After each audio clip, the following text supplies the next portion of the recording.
undisclosed facility. Yeah. Undisclosed facility. All right. We are live streaming. We're recording, I assume, Woody. Cool.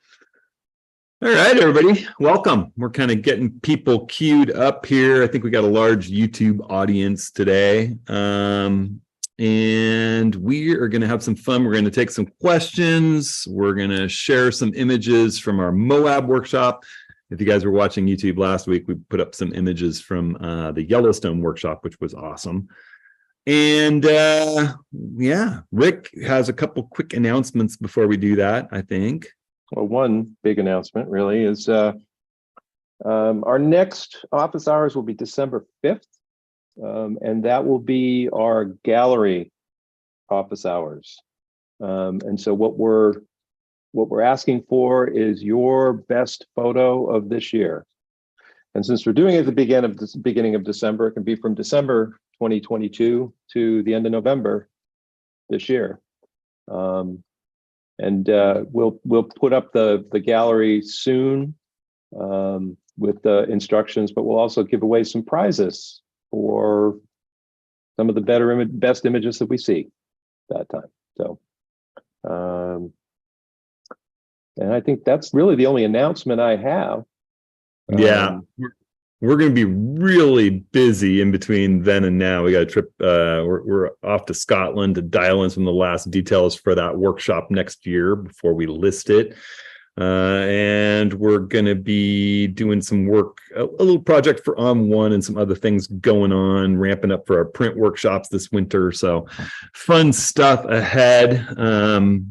So today I thought we'd kind of kick things off a little bit, talking about some of the images that we captured in Moab. It was just an amazing, amazing workshop. That we'd show off some of that stuff. And then maybe talk a little bit about this annular eclipse that's coming next weekend. So let me jump in. I'll share you some pics from Moab, where we were with David Archer and a great group of people. Let me click in here, jump into full screen. Last workshop of the year. Say again, Rick. Last workshop of the year. Last workshop of the year. It was the last workshop of the year. Bittersweet, let's put it that way. But a great one. It really, really. Yeah, I had a great time. Oh, I had a great time. So we had a moon that was waxing to full while we were there, and we took really good advantage of it through the workshop. You know, this was a beautiful day, sort of scouting around Balanced Rock right before the workshop started with David and Rick, and we carried some water in since it had been really dry, and we practiced kind of creating our own little puddles, just bringing water in with us, which is something that we did during the workshop. We had an awesome crew of people, just a ton of fun. Yeah, there was literally we learned a ton, and we had a really good time at the same time. This is one of my favorite places to do a group photo here. Kind of the reverse view of Sand Dune Arch. We went into Double Arch, which is, of course, one of our favorite spots for sunset. Here's a shot of Rick. He'd never climbed up into the mouth of it. He got up there and realized that it is a precarious spot to stand. And I, of course, made him dance around and get in position to get this shot of it. Like, I can't stand here much longer. But it was worth it for that little sun star. Here is Karen in the little bit of light coming through that hole, beaming in, and I love this shot of her. I think I can zoom in to 100%. She's blinded by the light, and Rick's shadow there, and the moon getting slightly fuller, seen from that spot where Rick was looking the other way towards the east as it's rising there. And there is Ray, our moon master. Ray loves photographing the moon, so he's happy as a clam. Just some fun shots around Double Arch. We had a really good time out there. There's Caber, who's here in Zoom. A really lovely blue hour at Lower Park Avenue. We did some fun stuff talking about, being really careful in your composition. We were channeling our good friend Charles Jarvinen, talking about not having the tree quite cross the horizon, which is one of our friend Carl's major pet peeves when we do image reviews and workshops. So I was super careful with this one. There's the three gossips and finding some leading lines to kind of showcase how you can work a viewer's eye up into what's important in your scene. There's part of our crew. We got Ed and Jim and Philip, our comedy duo there on the right. They're always so much fun. And once again, this looks like some, major rainfall thing, but we literally poured a water bottle out into a little puddle and used it to create images like that. And that was, it was almost gone by the time we left. Yep, it truly was. Riding around in El Jefe through the parks.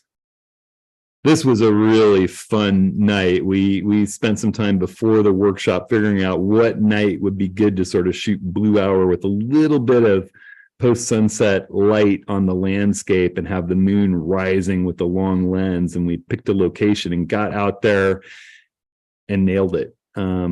It was a really fun evening. And this was shot with the new Nikon 180 to 600 zoom, which has been a hot topic of conversation. Maybe we'll talk a little bit about that this hour too. There's the moon rising up, still a little shadow detail right into blue hour. That lens is nice and sharp at 600 millimeters. Philip with the moon. A beautiful morning at the windows. A few of us climbed up. It's a little bit of a precarious climb up into this spot. There's Karen using my tripod in kind of the best pano position. Here's a really wide pano. This is probably 270 degrees or so from that spot where Karen was perched. Sun's coming up behind the wall on the left. You can see as dawn gets closer, more and more people come to enjoy it through the window. There's a little sun star. Stop down to f/16 with my 24 to 120. I really like the sun star that lens throws. Stop down a bit. And there's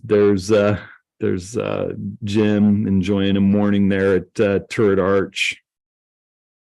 David and Sarah hiking up to Delicate Arch. Here's our whole crew waiting for sunset here. There's Delicate Arch and Karen's camera. David was really working that brand new iPhone 15 Pro Max. He was having a good time with it out there. There's a really wide pano. We were actually just talking about this before the Zoom meeting started, that I erased a number of people that were, around here. This is always a popular spot, and even a person that was down in the arch, just by circling them and holding the shift key using the selection tool in Photoshop and just sort of drawing a little circle around each one of them and getting the whole selection done, and then just clicking generative fill, not typing anything, and they were just gone. And it's perfect. You couldn't tell they were there. So AI is making life a little bit easier. I don't mind the people up here, but the people scattered through the bowl were kind of a little bit of a problem. There's Caber again, and we stayed till moon set, went down in the dark with headlamps. It was a beautiful night. That moon stayed with us. We used it to great advantage out there. We had a wonderful day in Canyonlands. The crew out here just enjoying that last light playing across all those crazy features. This, again, is this is my 100 to 400, but out at 400 millimeters, catching that last light. Such a beautiful, crazy place. And then the last day, we got the clouds that we've been hoping for the whole time. Really a spectacular morning at the windows, and a nice evening too. We even did a wee bit of time lapse. I'll show you here.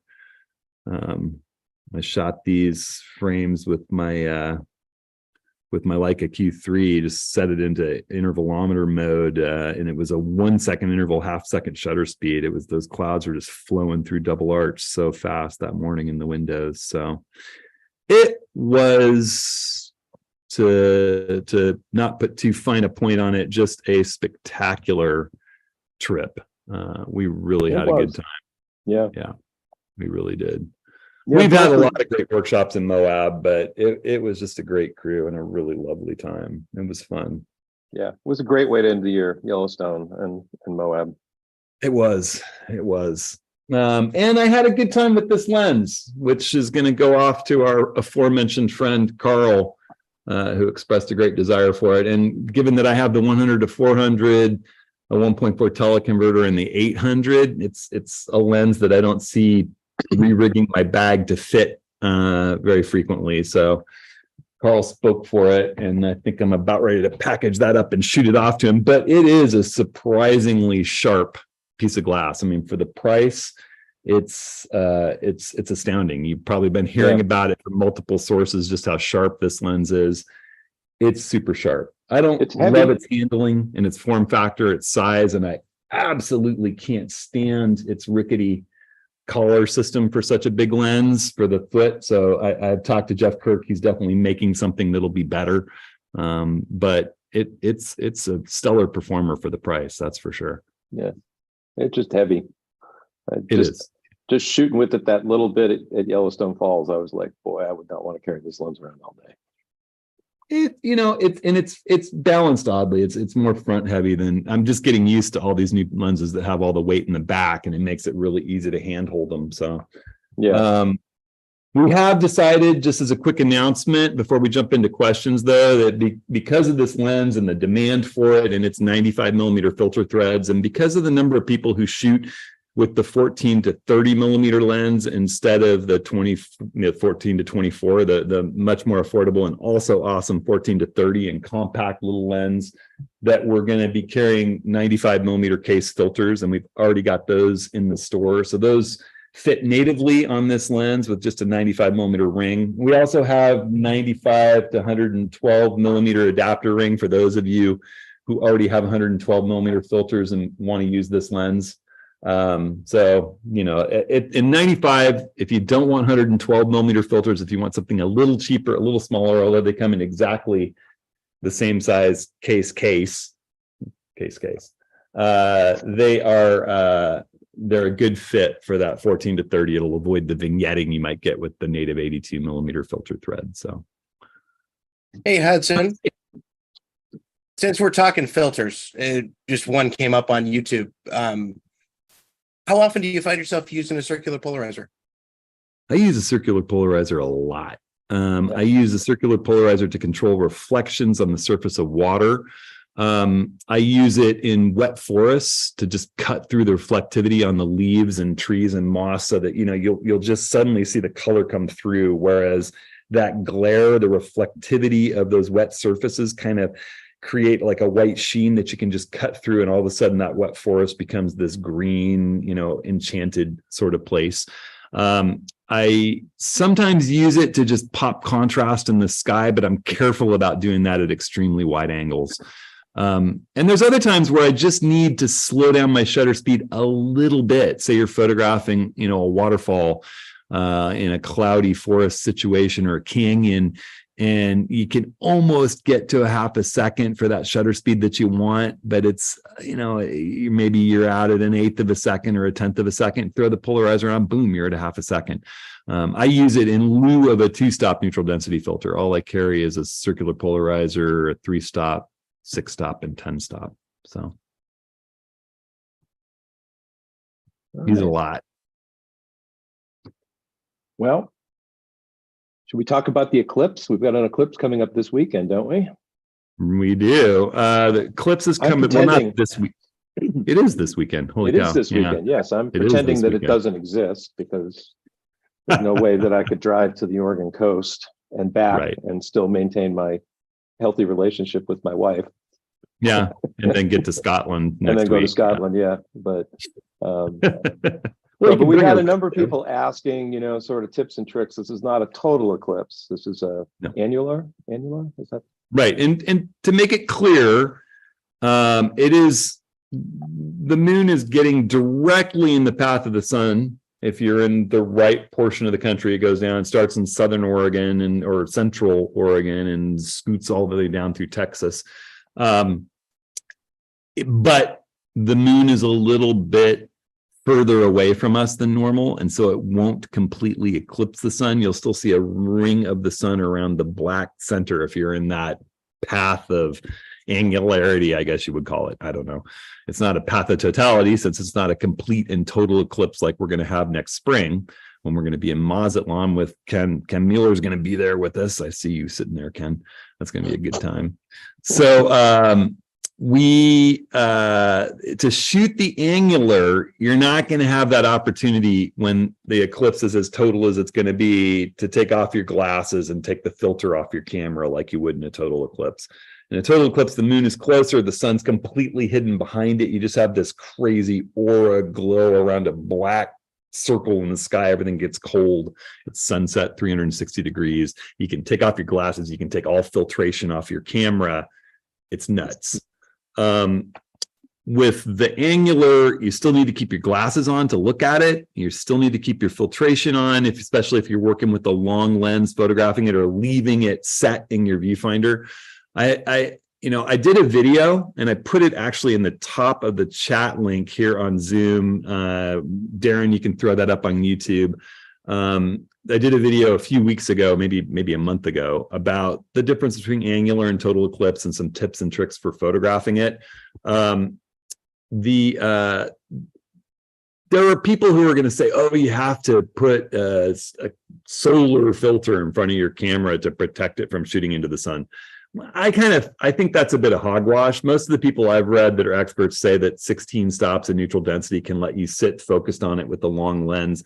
I've tested it. It works great for me. Whether you're stacking a 10-stop filter and a 6-stop filter like we sell in our case kits, the magnetic filters, or whether you go ahead and get one of these, I've got a 16-stop filter, 16 and a half stop solar filter. We have those in our store too. That single filter will protect your lens if you've got, say 400 millimeters or 600 millimeters pointing at the sun and you're keeping it fixed on that. But let's face it, we shoot sun stars constantly. I showed you a sun star in the Moab workshop peeking out from behind the edge of the rock, a couple of sun stars. And I've been doing it since the days of DSLR, and even film, you just partially obscure the sun until it's a small, super bright point source, stop your lens down, watch the star erupt, shoot it. And through a mirrorless camera, you're not worried about damaging your eye. You can put your eye up and you're looking at a little TV screen's representation of what the sensor's seeing. And we do that all the time without damaging our sensor. So, we shoot without any neutral density, bracketed, capturing sun stars constantly. Doing the same thing in a landscape situation with the eclipse isn't going to hurt unless you just leave your camera open for an hour without any filtration and that sun burning a little speck into your sensor. And that's the case where you just need to dim it. And 16 and a half stops worked great for me in the total eclipse of 2017 when we ran a workshop, and everyone in my workshop. So I'm not the least bit worried about needing to buy that sort of solar film or specific solar filters. The 16 and a half stop that most experts recommend seems plenty good enough. And what I'd recommend for the angular eclipse, if you're going to shoot the long lens frame of it, throw your 16 and a half stops on there, bracket, do 3 stops apart, start with a 3-frame bracket, meter right next to the sun, fire 3 frames bracketed, on the light meter, 3 stops underexposed, 3 stops overexposed. Look at your histogram. The right side of your histogram represents pure white. The left side represents pure black. You can go into your camera settings and see all 3 color channels represented, red, green, and blue. And just make sure that in the most underexposed image, you're not clipping all 3 color channels on the right side. You're probably going to be clipping red. You're not going to see every surface detail of the sun.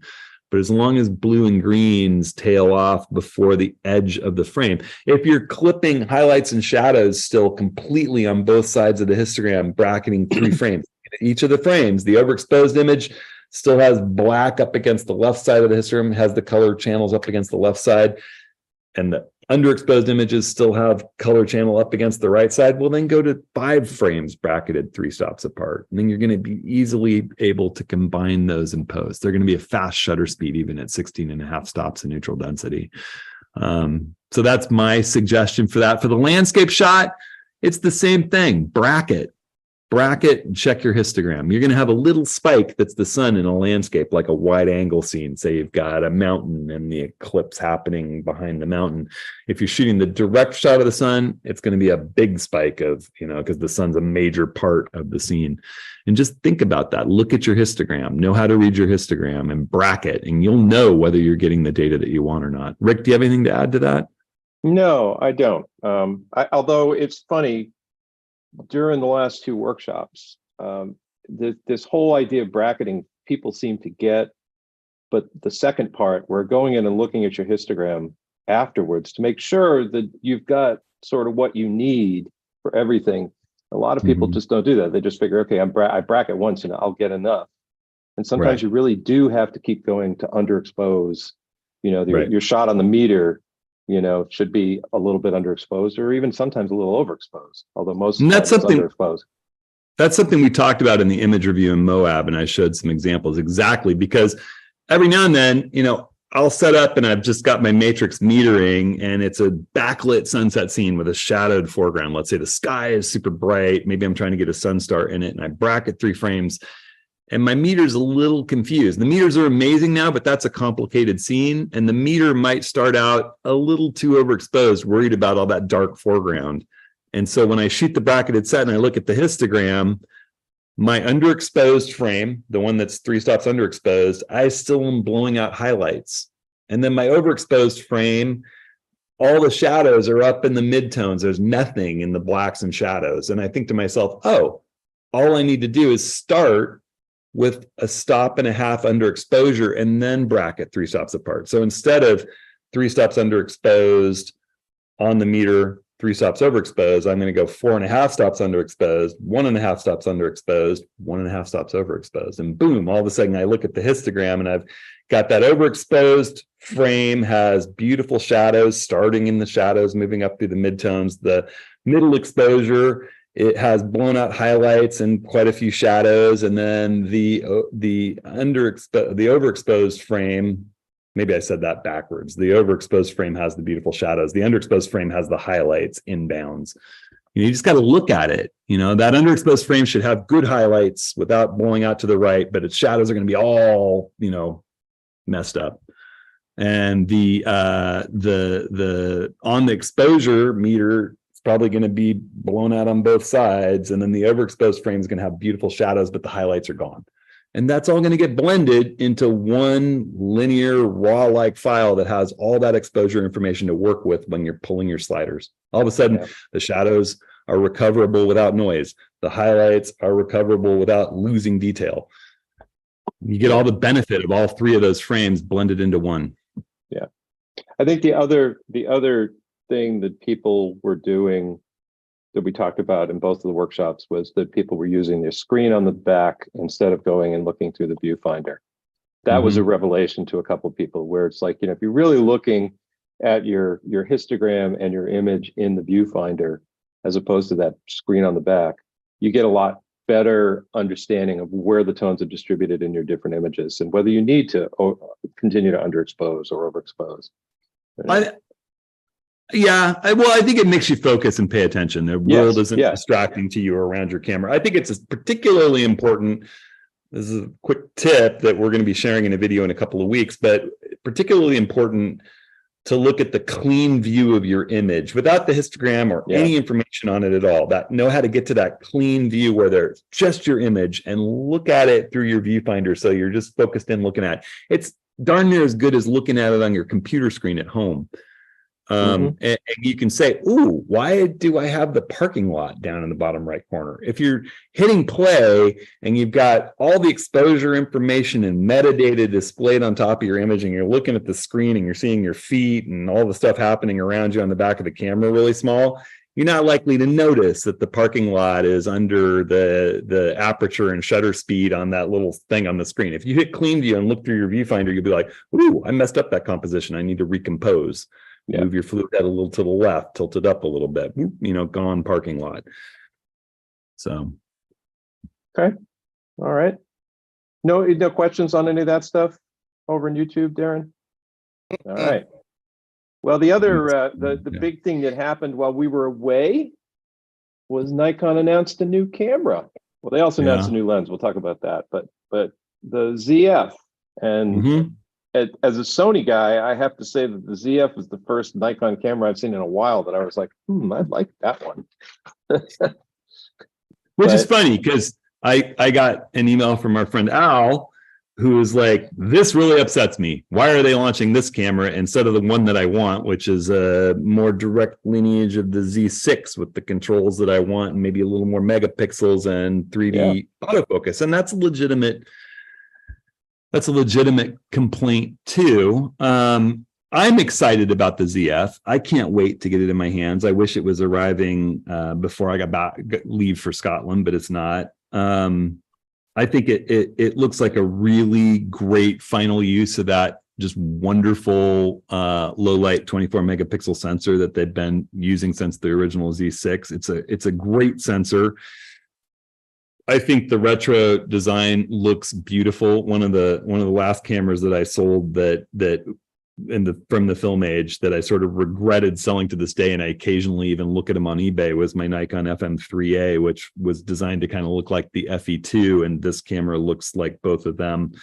I took a look. I've delved a little deeper, and it has dials on the top, but it also has the traditional sub and main command dial that we have on our modern mirrorless and DSLRs. And you can throw the shutter button into 1/3 stop position, and all of a sudden shutter speed goes to the rear dial like you're used to.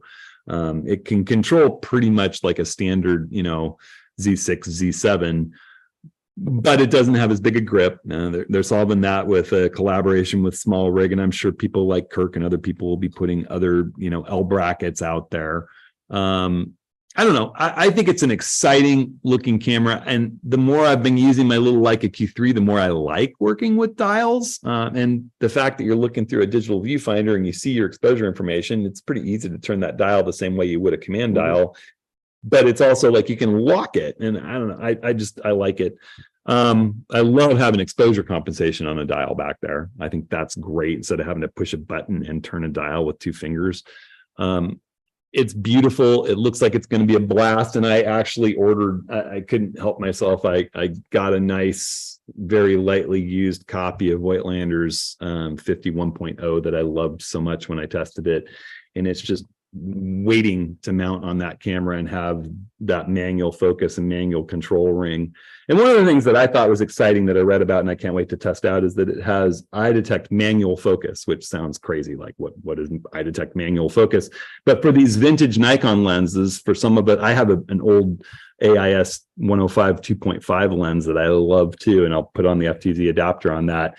If you can control the aperture ring and the shutter speed ring, it's going to be kind of an old school feel, but it'll see eyes, highlight them. You can pick which eye you want. And when you hit the OK button to zoom into 100%, it'll track that eye as you're manually focusing it at zoomed in, which is pretty crazy. And it'll give you an indicator when it's in focus. So that's kind of fun. I can see Ken Mueller thinking about some of his, his Nox that he has in his collection and using that with the manual focus. That'll probably be coming with other cameras in the not so distant future too. And I would imagine that once this camera's had its sales run, it won't be too long before there are new cameras released to satisfy the Z6 and Z7 users out there. I think that the Nikon really does need a Z6 III with a 32 megapixel sensor. Yep. And some sort of answer to the Sony A7R5 with 61 megapixels. Yep. I went from 50 to 61, and it was, I wouldn't have thought that it was as big a deal as it has been for me shooting. It's like, I no longer worry or think about getting an APS-C Sony. Because there's enough for me to crop in. My one thing about the ZF, I think it looks like an amazing camera, but I still like why they went with that 24 megapixel sensor. Just, who are they really trying to reach with this? But I think they're going after a younger crowd. I really do. I agree. I mean, they had big success with the ZFC. Well, and I think too, that Nikon more than Canon or Sony has paid attention to the fact that the Fuji X100 series has been I mean, it's too successful, actually. Yeah. You know, that younger audience loves that vintage look, you know, with a good sensor, you know. So I requested a review sample of the X100 5 from B&H well over a year ago, and it's never been in stock for them to send me one. They're trying to fulfill back orders. So that tells you how popular that camera is. Well, Fuji had to stop making it for a while because they couldn't keep up with the orders. So but Nikon's going to be the only business with the retro full frame, so we'll see how that does for them. Yeah. So we also had this the Plena lens. Oh yeah, the Plena, which kind of plays off a little funny. Plentiful, plenty. I guess plenty of bokeh. The Plena is like the Greek root of plenty.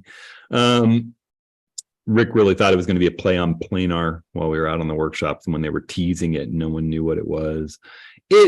I'm sure it's going to be wonderful, like the 85-1.2. I have one ordered to test. If you're a headshot specialist, this is going to be a lens. You know, if that's your bread and butter, you do corporate headshots or, you know, student photos or something, you know, at a high level where you can afford that kind of piece of glass. I would imagine this is going to be one of the best that there ever has been at that focal length. They're really bragging about the fact that it has spectacular bokeh no matter what aperture you're working with. I'm excited to test it. I'm sure I'll love it. But for me, you know, I really love the 105 focal length. 85 to 105 for that kind of lens is very usable for me, and I use it a little differently. You know, I'm not a headshot specialist. I love taking photos of people. I love taking photos of people in, you know, during workshops or out in the environment, or, you know, on workshops like doing Day of the Dead down in Mexico or doing, you know, Cuban streets. And I think the 135 is a little long for that kind of use for me, for walking the streets and photographing people. It's just a little tight. I'll get it. I'll check it out. And I'll share my thoughts on it. I'm sure I'll love it, and it'll be really difficult to send back, but I probably will be sending that one back like I did the 85-1.2.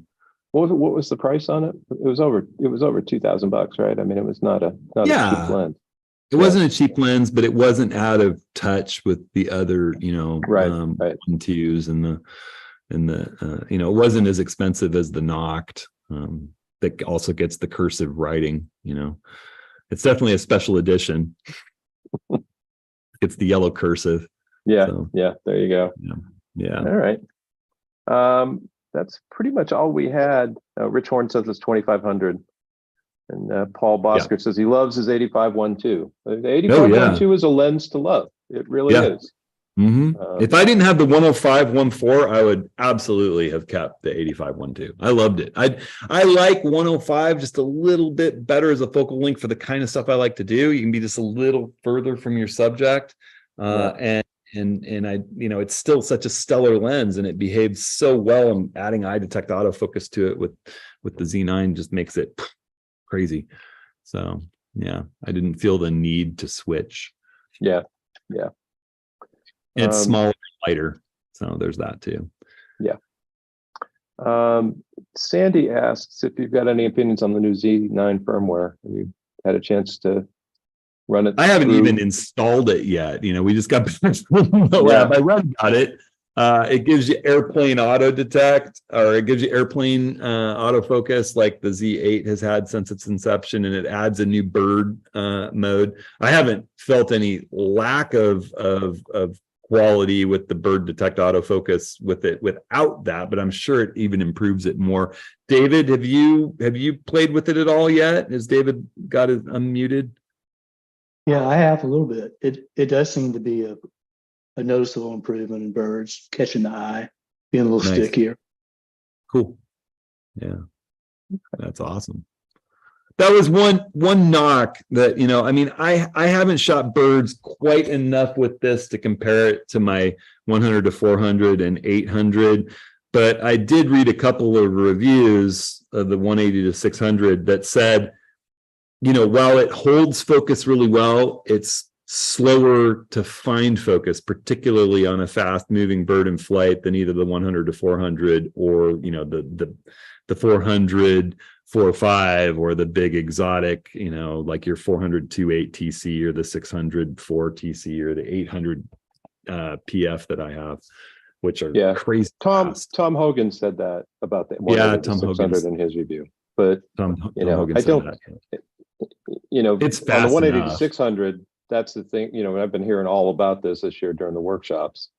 And there's a sizable percentage of people who are interested in it because of its budget cost. Yeah. So, and it's no slouch. I had no problem focusing with it on birds in flight. I caught an osprey with a fish. You're going to see in my review that drops this week, where I was not expecting it. I was photographing my daughter and Stacy kiteboarding, and all of a sudden I look up and it was like, pop, pop, pop, pop. I didn't even have time to change a setting. I was a little slower shutter speed than I want, and it just nailed it. It was pretty cool.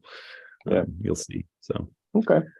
While we're kind of on the lens thing, Stephanie asks if you could touch on the 1.4 versus the 2.0 teleconverter. She has a 100 to 400 and looking for more reach. 1.4, just straight up. The 2.0, I tested the 2.0. I had it with both the 70 to 200 and the 100 to 400.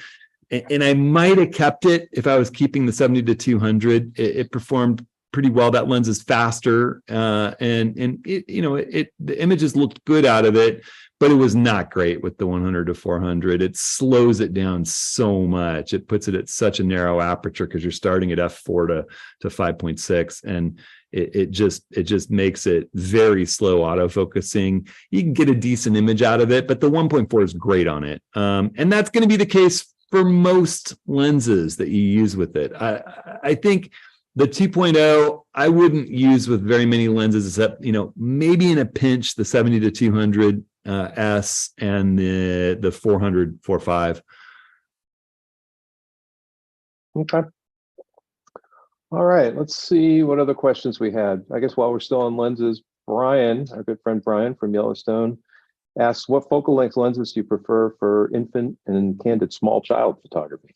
Boy, that so depends. I've taken some shots I just love with the Leica Q2 and Q3 of my little my new little nephew like cousin Leon that my cousin Gabby had recently. And I love, gosh, it just depends. I like a wide aperture. So the one of the great things about Leica is you can get nice and close up and kind of blur the background and still have that wider, environmental feel to the scene, like, the nursery, or, mom or dad holding the baby, and still have all the focus be on the baby with that 1.7 lens. Or, you go to like a wide aperture 50, like the Nikon's 51.8, which does a great job autofocusing, or if you've got it, the 51.2. Or, right down to the 85s or the one. I mean, I just like having a little bit wider aperture to kind of blur the rest of the world and bring you right into baby's face. How about you, Rick? I would agree with that. I mean, one of my favorite lenses to shoot is the 35-1.4 Sony, and it's a really great lens for that. It's small, compact, doesn't get in the way. People aren't looking at a big lens. Yep. And getting that blurred background is really sort of the key, and you still get close enough because you can get some you can get faces and things like that. So, another lens that's just fabulous that I've been playing with on the subject of lenses that you're actually looking at me right now through is Nikon's cheap little DX 24 1.7. I love this lens. I've been using it for my videos nonstop. It's tiny, it's cheap. I think it's like under $250 or something, and it's APS-C only. So if you're shooting it with your Z9, you get 20 megapixels. If you have a Z50, it's like having nothing in your hand, and it gives you this beautiful wide aperture 35 millimeter-ish equivalent, and it's just got beautiful image quality. I think the way that it renders out of focus details is lovely. It's fast focusing. It's just a great little lens, and it literally fits in your pocket. All right. Ken Skeepers asks about the Focal software. Mhm. It says, do you still hold the position that we do not need to use the software for our mirrorless systems? Well, I think you can get a little bit better autofocus out of your legacy f-glass lenses. I've found that you might find a +3 or +4 or -3, -4 adjustment on f-mount lenses when you're putting them through the FTZ adapter on your mirrorless system. But with all the Nikon lenses that I've stopped testing them, because I tested 15 or 20 of them and I never got more than a +1, -1, or 0 when it came to adjustments, which is pretty much nothing on a scale of 20. And the reason being, when you think about it, the f-mount lenses on DSLRs, you had the camera knowing what focus distance the lens was set at, and then the camera using an optical rangefinder to measure the distance between the focus point you had set and the camera itself, and then it telling the lens to focus to that position. And so any kind of calibration getting off between those two, it's separate systems, rangefinder, lens adjustment. And so, if Focal would measure, is that on or is that off, using a test target and analyzing the sharpness with your computer. Nowadays, with the Z system, the camera is looking at the image on the sensor and trying to get the contrast lines as sharp as possible, looking at what the lens is seeing on the sensor. So there's no calibration like that. It's not telling the lens go out to 10 meters because it's estimated that your subject's 10 meters away. It's looking at making the image on the sensor as sharp as possible. So it's just a different system. And I don't think that you need to calibrate modern Nikon lenses on the mirrorless cameras. Focal does have some software, and I've been testing it. I'm kind of watching to see if it improves more. It's called Snapshots, and unfortunately, you have to have the pro subscription to use it. But it will take a snapshot of your camera's settings that you can tweak in your phone or on your computer, and then send back into the camera. You can keep multiple different configurations. At this point, it doesn't work with all the banks at once. You'd have to do one for each bank. And it also just doesn't hold all the settings. So it's only, there's a significant percentage of settings that aren't saved in there. So it feels like it's not quite ready for prime time. It's an interesting idea though. And I wish, I wish them good luck in making that something that could kind of help with Nikon's bank system and the confusing nature of its saved settings on the memory card and such. But I don't think it's quite ready for it. Didn't seem it when I saw what you were doing with it in Yellowstone. Yeah, about 30% of the settings say may not be saved. You're like, whoa, well, yeah. Hey, Darren, you got any questions over on YouTube? Yeah, so Ram's asking about whether we have a dedicated ATS around interpreting the histogram, and I don't know that we have one. So I guess the question becomes like, what are the nuances here, right? And is it different with mirrorless or is it the same? It's the same, but I will say that if you watch that video on YouTube about the angular versus total eclipse, where I take some test shots to show that the 6 plus 10 stop filter does exactly the same thing as the 16.5 stop filter, and I analyze those, I run through and I look at the histogram and the aftermath. It could help. You can take a look at that and it'll give you a little idea. But Rick, I think you have something to input here. Yeah, we've actually. That was one of the things that sort of came out of this year's workshops, is that we need to spend a little bit more time talking about the histogram. We did a course on one a few years ago, and that's one of my jobs in the next few months, is to sort of look at that and figure out how to update it for our Adobe-based world, because it is important. And once you get it, and once you understand how to use it effectively, it really is the same on your camera, on screen, and learning how to edit to the histogram, and going in further, how to print to the histogram, becomes, it makes things easier all the way across the spectrum. So, yes. So stay tuned. It's not often I have, but you got another one. Going to Western Ireland next year. worth taking the Z 2.8 Trinity, or should I bring an F4 instead? I know what my opinion is. It's the 24 to 120 all day. Oh yeah. I'm not, I mean, I've given up. The only piece of that Trinity I still own is the 14 to 24. The 100 to 400 is such an amazing lens for me. I'm not shooting indoor soccer or volleyball or anything where I'm in super dim conditions shooting action and I need that extra speed at a little bit lower ISO. I mean, I can always just shoot a slightly longer shutter speed or bump up my ISO and use, Lightroom's amazing new denoise capabilities.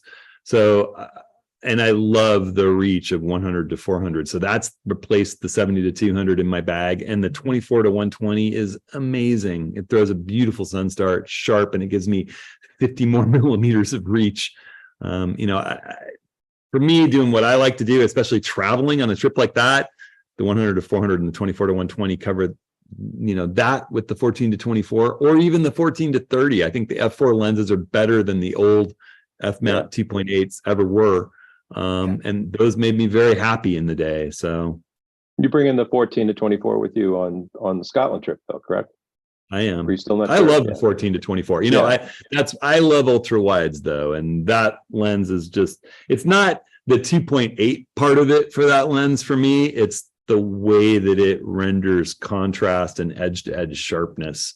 I could care less whether it's 2.8. What matters to me is the way that it renders an image, and it's special that way. So yeah, I'm the same way with that old Canon EF 16 35 2.8. It's like that lens is, I'm going to be with that lens till I die. I've yet to see a lens on the Sony side that works as well as that for the type of work I do. So well, if I'm around, I'll make sure that we just put it in the casket with you. Thank you.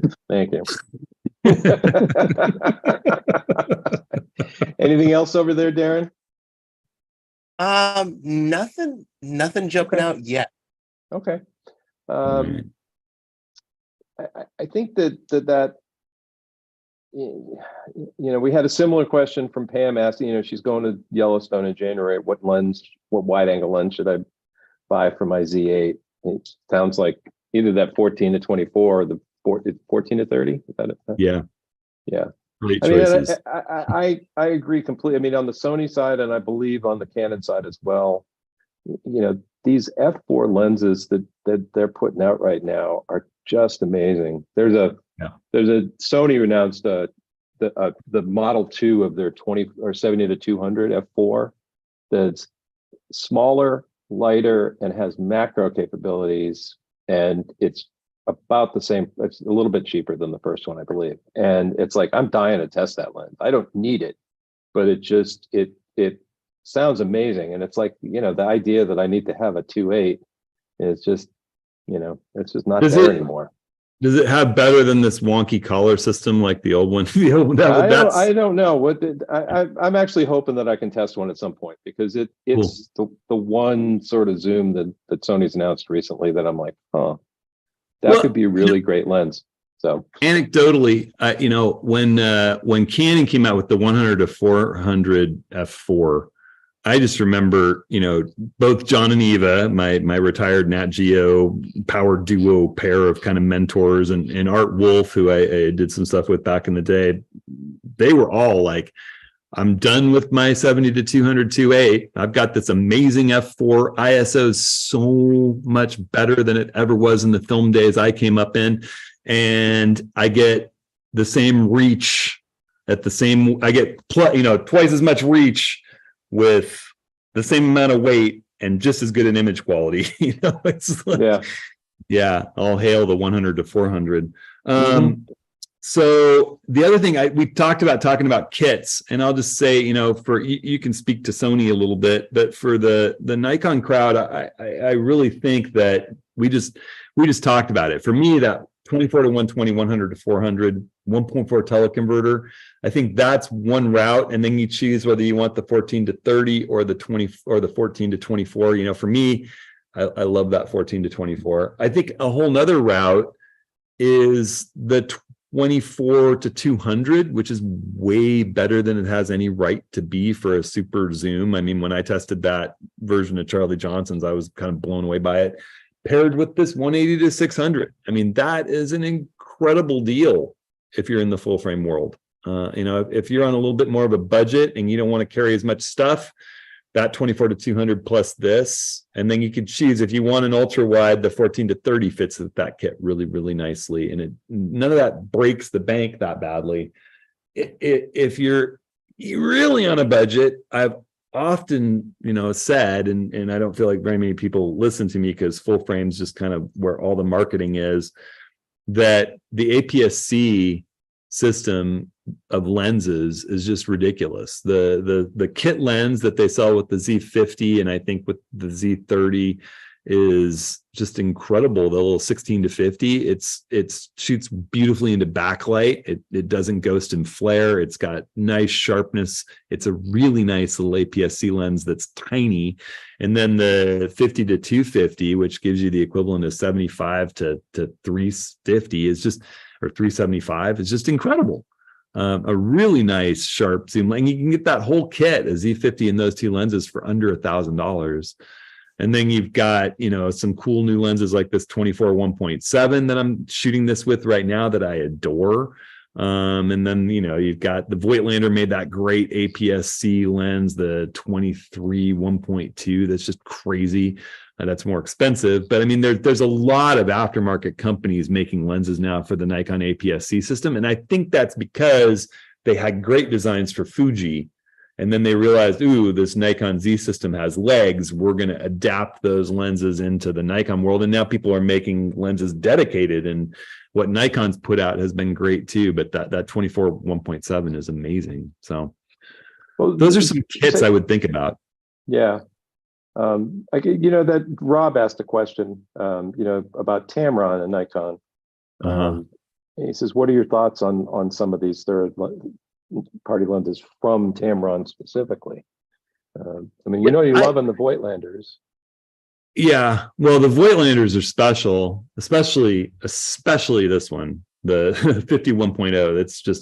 It's beautiful and compact and renders the world in a special way. It's manual focus. It's made for the ZF. It's going to be just amazing on the ZF.